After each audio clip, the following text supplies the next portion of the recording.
Singer Palash Muchhal team India star cricketer స్మృతి Mandanna love track ఆ తర్వాత పీటల మీదకు వచ్చిన పెళ్లి రద్దవడం క్రీడాలోకంతో పాటు దేశవ్యాప్తంగా హాట్ టాపిక్ గా మారిన విషయం తెలిసిందే. తాజాగా పలాష్ ముచ్చల్పై ఆర్థిక మోసం ఆరోపణలు సంచలనంగా మారాయి. సాంగ్లీకి చెందిన ఒక ఫిల్మ్ ఫైనాన్షియర్ తన్ను 40 లక్షలు మోసం చేశాడని ఆరోపిస్తూ పోలీసులకు ఫిర్యాదు చేశాడు. సాంగ్లీ జిల్లా పోలీసులు ఈ విషయంపై దర్యాప్తు ప్రారంభించారు. ఫిర్యాదుదారుడు వృత్తిరీత్యా సినిమా ఫైనాన్షియర్, భారత క్రికెటర్ స్మృతి మందాన బాల్య స్నేహితుడు అయిన వైభవ్ మానే ఈ విషయంపై వివరణాత్మక సమాచారాన్ని అందించాడు.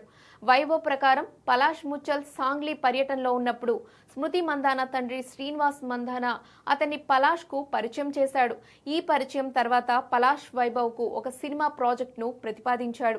పలాష్ తనకు నజారియా అనే సినిమాలో పెట్టుబడి పెట్టమని ఆఫర్ చేశాడని వైభవ్ మానే ఆరోపించాడు.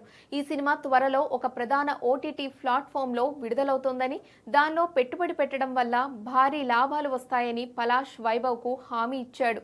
ఈ హామీని నమ్మి వైభవ్ సినిమా నిర్మాణానికి నిధులు సమకూర్చాలని నిర్ణయించుకున్నాడు.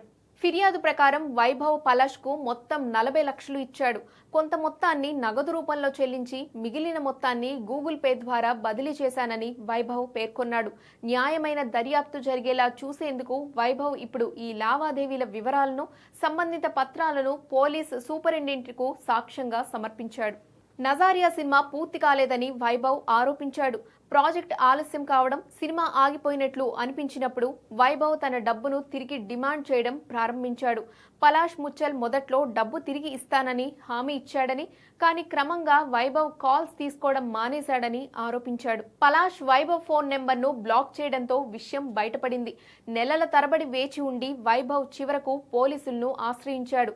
ఫిర్యాదును స్వీకరించామని, ఫిర్యాదుదారు సమర్పించిన పత్రాలను పరిశీలించి దర్యాప్తు చేస్తామని పోలీస్ అధికారులు తెలిపారు. అయితే పలాష్ ముచ్చల్ ఈ ఆరోపణలను తోసిపుచ్చినట్లు సమాచారం. ఇది కేవలం తన ప్రతిష్టను దెబ్బతీయడానికి చేసిన కుట్ర అని, చట్టపరంగా దీన్ని ఎదుర్కొంటానని ఆయన సన్నిహిత వర్గాలు పేర్కొన్నాయి. గతంలో కూడా ఆయన పలు ప్రాజెక్టుల విషయంలో వివాదాలను ఎదుర్కొన్నారు. అయితే ఈ తాజా ఆర్థిక లావాదేవీల కేసు బాలీవుడ్ లో చర్చనీయాంశంగా మారింది. ఇక ఇటీవల తన జీవితంలో జరిగిన ఘటనలతో ప్రస్తుతం సైలెంట్ అయిన పలాష్ మళ్లీ ఈ ఘటనతో తెరపైకి వచ్చాడు. ఇది కేవలం ఆర్థిక పరమైన పొరపాట, లేక ఉద్దేశపూర్వకంగా చేసిన మోసమా అనేది పోలీసుల తుది నివేదికలో తేలనుంది. ప్రస్తుతం ఈ వ్యవహారం ముంబై పోలీసుల పరిధిలో విచారణ దశలో ఉంది.